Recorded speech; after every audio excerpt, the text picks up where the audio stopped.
Então, eu vou passar a palavra agora para o nosso colega Bruno, que é representante das notas fiscais eletrônicas Obrigado. de comércio, de consumo. Primeiramente, né, bom dia a todos os presentes, aqueles que nos acompanham também pelo YouTube, né? Importante esse agradecimento à Receita, ao BID, à Confederação dos Municípios também. Eu acho assim, Marcela, esse encontro, eu sempre venho divulgando esse ideal de que hoje o fisco, as entidades, né, representativas, têm de prover informação estratégica para a administração pública. Eu acho que hoje é o nosso papel, aí é trabalhar integrado, é trabalhar de forma que a gente possa propiciar isso. E eu queria falar aqui também com você que eu estou aqui surpreso com uma situação que eu queria colocar aqui para você, que eu sempre gosto de dizer que a vida, a beleza dela é que ela tem a arte do encontro, ela está na aleatoriedade. E assim, ela nos surpreende e nos encanta. E você conseguiu fazer uma mesa com dois palestrantes que têm apenas um braço, mas que tem muita motivação para entregar, para estar junto e para trabalhar dobrado para o Estado, para a sociedade.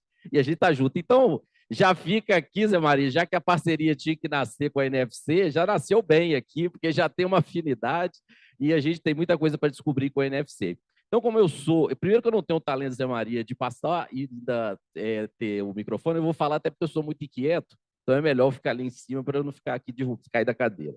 Então, vamos lá.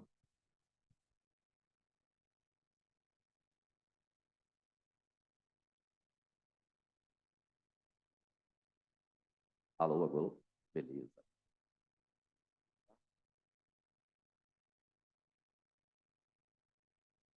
Beleza, então, pessoal, vamos dar início, né? O tempo está correndo, precisamente, né? A gente está chegando perto aí já do almoço e não quero comprometer.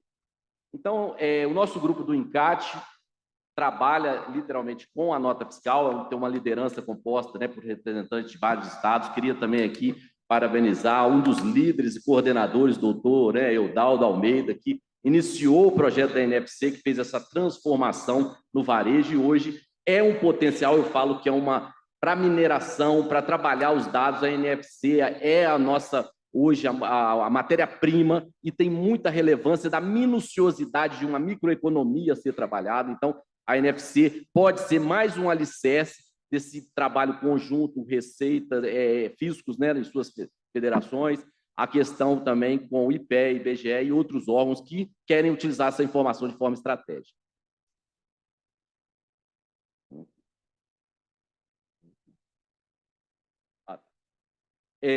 Só trazendo assim... Acho que para frente. Isso, agora estou adaptado aqui. Então, só para ter uma conceituação, né, o que é a nota fiscal do consumidor? Ela é um documento, né, que existe eletronicamente, digitalmente ali ela tem essa existência, ela é focado, né, para esse varejo presencial nas operações internas, né, e aí ela não gera crédito, é um documento que não gera crédito, apesar ele tem a questão da tributação do ICMS, tem PIS, COFINS, não tem impostos federais ali atrelados, mas esse é o conceito, né? Ela nasce como um documento fiscal digital que vai dar toda essa dinâmica que o varejo vem vivenciando de automação, novos fluxos, né? Então, ele já tem propiciado uma dinâmica diferente daquele mundo papel que nós vivenciávamos. Então, essa é a NFC. Então, ela nasce com certas premissas, né? Que é uma premissa de que você tem um menor impacto no ambiente do contribuinte, você busca, né, um respeito a autonomia dos entes federados, uma padronização que já nascia em termos de um documento através do XML, você tem essas questões também de você não ter uma homologação de software e hardware no sistema. Então, ela tem todas essas relações, né? Elas vão buscar o quê? Trazer também a especificidade do varejo. O interessante da NFC é que ela não é uma perspectiva apenas do fisco, mas tem uma perspectiva do setor econômico varejo, dos grandes varejistas, do pequeno também, que traz nas reuniões para elaborar as inovações, o que pode ser colocado, o que é aderente ao nosso trabalho. Então, você converge nessas possibilidades que a NFC traz de inovação no varejo. Para trazer um número, né, é importante a gente dar uma dimensão do que é a NFC hoje. Em novembro de 2022, nós temos os 27 estados, né? Já tem essa adesão à nota fiscal do consumidor eletrônico, você tem um total de 1 milhão 1.400 emitentes. Tem também uma média diária de emissões de NFC de 55 milhões, né? 55 milhões de NFC dia. Então, ela tem um porte, um impacto e um processamento alto, né? Nessas demandas. Desde 2013, quando se inicia, né? A gente já tem em torno de 85 bilhões, né, de nota fiscal do consumidor. Então, dá para imaginar todo o material ali de informação, de insights, de trabalhos que podem ser elaborados com o NFC, e a gente vai terminar aqui dentro do tempo previsto. E também tem alguns estados, é bom frisar isso, que nem todos vieram ao mesmo tempo, outros foram aderindo, foram mudando o seu parque, né, do parque seja de uma outra forma de automação, ou em papel, e você tem, nos últimos anos, o maior crescimento da utilização da NFC. Aqui é um gráfico que passa nessa perspectiva hoje, né? Ele não foi um dos primeiros, tem 2 anos de adesão, mas já é o maior emitente, que é Minas Gerais, em seguida do Rio de Janeiro, e outros estados, né, vêm em seguida. Outros estados, foi até mencionado aqui, São Paulo, eles têm dinâmicas próprias, né, atreladas também à NFC como possibilidade, mas ele tem outras soluções também de utilização de documento fiscal eletrônico no varejo. Então, vem crescendo esse número, vocês notam que a partir de 2018, né, e consubstanciou, né, a pandemia como elemento de transformação digital, também trouxe essa automação maior do varejo, essa dinâmica, né, da mobilidade dos meios de pagamento e a possibilidade também de você fazer a transmissão desse documento através de redes sociais e todas as possibilidades. Então, você tem esse cenário hoje da NFC cada vez ganhando mais escala. Só para trazer uma perspectiva, agora eu vou trazer um pouco o que foi pensado, né, em termos do quê? Fazendo um recorte por estado, porque em razão que tem alguns estados que são autorizadores, outros autorizam pela Cefaz Virtual do Rio Grande do Sul, então você precisava conciliar uma massa enorme de dados. Então, vou fazer um recorte inicial em alguns pontos para todos os estados e em outros apenas para estados específicos. Nesse ponto aqui, um recorte, né, por segmento econômico de emissão. E também, né, você tem os segmentos que mais emitem na NFC, tem esses mais característicos, né, hipermercado, supermercado, setores de combustível, setor ligados aos medicamentos, né, setores também de vestuário. Então, você tem essa escala ali, né, supermercado, combustíveis, medicamentos, vestuário e também material de construção e bares e restaurantes. Então, você tem essa perspectiva dos maiores emissores, né? Como também, quais são esses produtos, né, nesse recorte que pode ser traçado ali pelo Rio Grande do Sul? Você tem os combustíveis, né, que tem altamente impacto na arrecadação, então ele é o maior ali, característico, né, os óleos de combustíveis. Os medicamentos vêm em segundo. Você tem uma amarração também ligada à conformidade, né, a tendência de maior conformidade, tem maior emissão, então são setores mais que tem essa emissão atrelada. Você tem algumas preparações alimentícias, né, dentre esses produtos, também ligados a produtos de padaria e carnes, né? Assim, no Rio Grande do Sul você tem esses produtos mais demarcados. Aqui, né, a gente já pode fixar a questão da tributação, né? Então, você tem uma tributação ligada ao varejo, em regra ali, quase 60%, né? Em termos de substituição tributária, depois você uma tributação mais integral e outras são isentos, né? Ou fora mesmo da tributação do CMS. Então, você tem essa perspectiva mais de produtos mais ligados à substituição tributária. Então, se for fazer um recorte ali de agosto a outubro, né? Foram operações em termos de valor, 39 bilhões, e com ICMS efetivo de 3,84 bilhões para o Rio Grande do Sul. Então, você tem todo esse impacto ligado à NFC. Se eu for fazer agora um recorte agora de emissão, notem que desde 2020 você tem esse crescimento, 2021 já superou, 2022 já superou 2021 como maior emissor. Você tem também aqueles segmentos que nós falamos, né? Segmentos de hipersupermercados, combustível e medicamentos, aqueles maiores que foram relatados lá, representam hoje 84% das operações. Então, assim, se a gente for também separar por emissões, seguindo esses segmentos, né, hipermercados, supermercados, combustíveis, medicamentos, né, até lá material de construção, você nota esse percentual de emissões, né? Você tem um crescimento até mesmo de crescimento nominal desses valores, né? 16 bi, uma previsão para o ano que vem de 18. Então, assim, é um crescimento, é maior elevação, é também alguns critérios que a gente pode atrelar sobre meios de pagamento que demandam mais essa emissão, isso a gente vai discutir um pouco, e a NFC traz essas perspectivas também. Se nós avançarmos agora fazendo o mesmo recorte trimestral para o estado do Pará, percebemos que também tem essa tendência. Aí você consegue pegar também ligado aí para o supermercado, depois o combustível, né, até chegando... alguns segmentos, eles mudam a posição, mas têm uma tendência representativa a se consolidar. O Espírito Santo também fez e ele tende a acompanhar essas tendências, né? Então, é preciso também dar uma minúcia, explodir um pouco esses números, né, para especificar melhor o que é a tendência, o que é mais característico da atividade econômica do Estado e região. Então, mas tem essas questões ligadas à alimentação, ao material de construção e a questão ligada fortemente aos medicamentos também. Aí, só para trazer também o recorte do Pará, veja que aí a questão do medicamento já foi em segundo, porque os combustíveis, né, representam o primeiro, o medicamento segundo, carnes, né, a cerveja ali está representativa também. Então, vão ter essas considerações e alterações que, como todos os produtos são classificados ali, você consegue fazer esse detalhamento, esse recorte. E esse é o recorte do Pará. Em termos agora, é interessante, como a gente tratou um pouco de tax gap, eu achei interessante mencionar essa questão dos meios de pagamento. Se vocês olharem hoje um recorte para o Espírito Santo em 2021 dos meios de pagamento, em termos de documento, ele não é muito equiparado ao que relatórios do Banco Central, relatórios das confederações, né, de dirigentes logísticas, nessa utilização. Então, aí você começa a questionar, o documento é mais emitido quando ele tem um meio mais rastreável, como é o meio de pagamento digital? Sim, e aí você tem uma questão ligada a cartão de débito e cartão de crédito. Né? Cartão de débito é 48%. Olha o dinheiro, 28%. Né? Que aí quando você tem uma automação mais integrada, o dinheiro também é mais rastreável. E aí, as questões agora com 10% só, ou há uma discussão hoje desse compartilhamento do PIX, né? Se o PIX ele foi declarado no primeiro momento, então naquele nascimento do PIX ele impactou também. Ele era dinheiro, ele é com uma forma de meio digital, teve uma confusão, e aí vocês veem que ele vem crescendo essas declarações, mas o que o documento revela é preciso também entender o gap aí que o meio de pagamento trabalha com, de fato, as emissões, né? Esse rastreamento. Então, você tem a tendência, quanto maior a digitalização do meio de pagamento, maior essa emissão.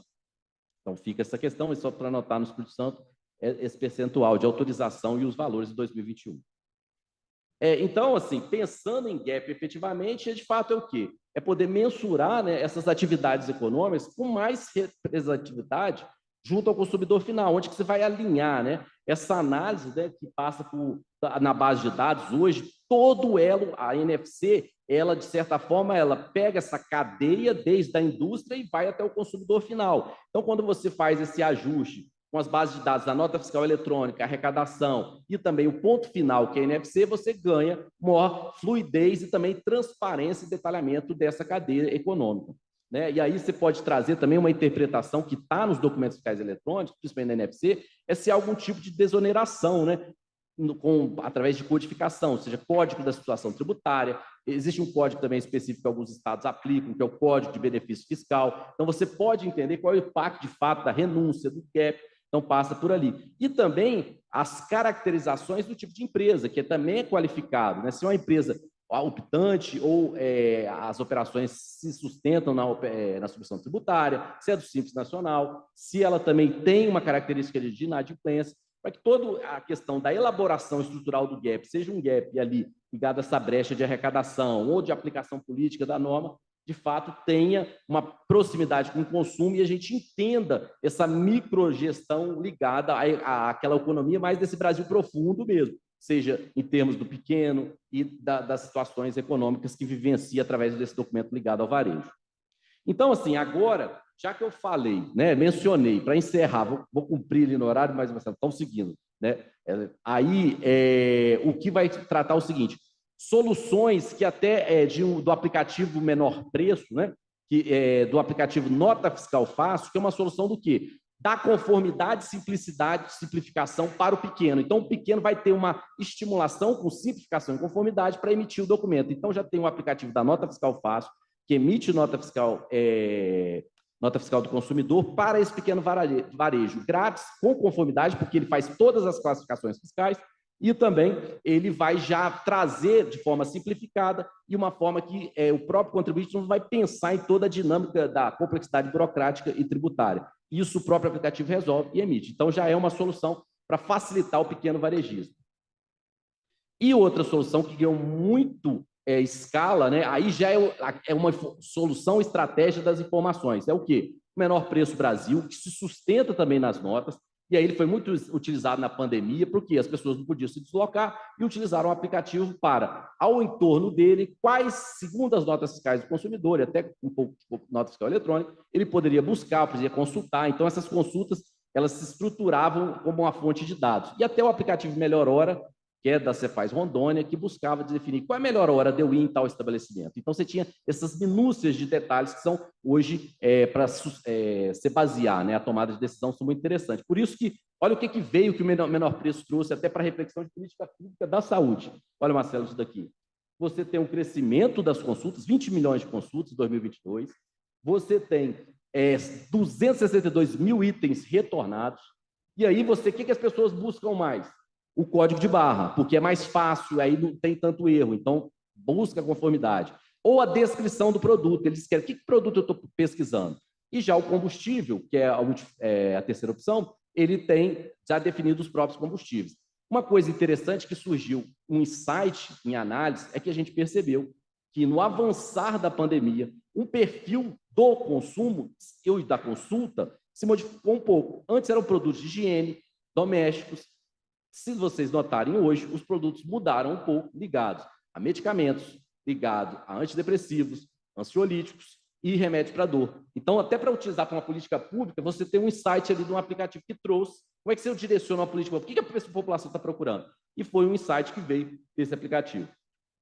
Então, assim, outras utilizações, né, são programas de cidadania, né, que você pode ou devolver o ICMS, ou por aquele, como faz esse devolve ICMS, especificamente para quem está em cadastro de política pública, política de benefício social. Então, você direciona essa isenção, né, da devolução do ICMS, mais específica, quem de fato merece. Você tem também o de cidadania, quando você informa o CPF na nota. E o que você tem em 2022? Com o aumento desses programas de cidadania e de devolução, você tem um crescimento de 20% na informação do CPF nas notas fiscais do consumidor. Então, você tem também uma busca do consumidor informar essa operação, em razão desses estímulos, ou de devolução, ou mesmo de prêmios ligados às notas.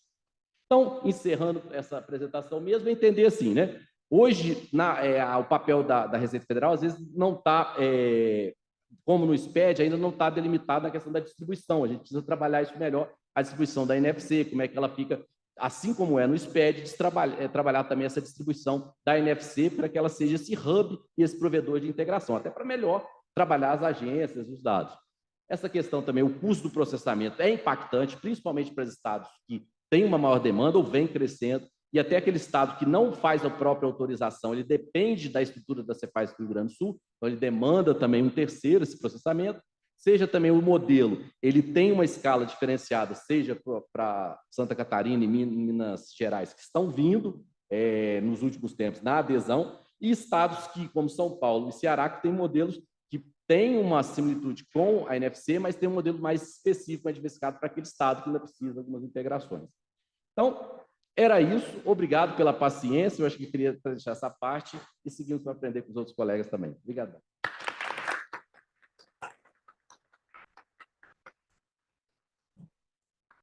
Muito obrigado, Bruno. Excelente apresentação, muito rica, né, e proveitosa. E espero que daqui para frente, né, a partir do ano que vem, a gente consiga, de fato, encontrar soluções tecnológicas da gente conseguir ter acesso e construir, digamos assim, esse processamento para poder gerar informações para o IBGE, para o IPE e para os próprios estados também, que a gente quer devolver. Tudo isso que a gente está fazendo aqui, a gente quer devolver para os estados para que eles possam também fazer seus estudos específicos, né? Inclusive o tax gap do ICMS. Obrigado.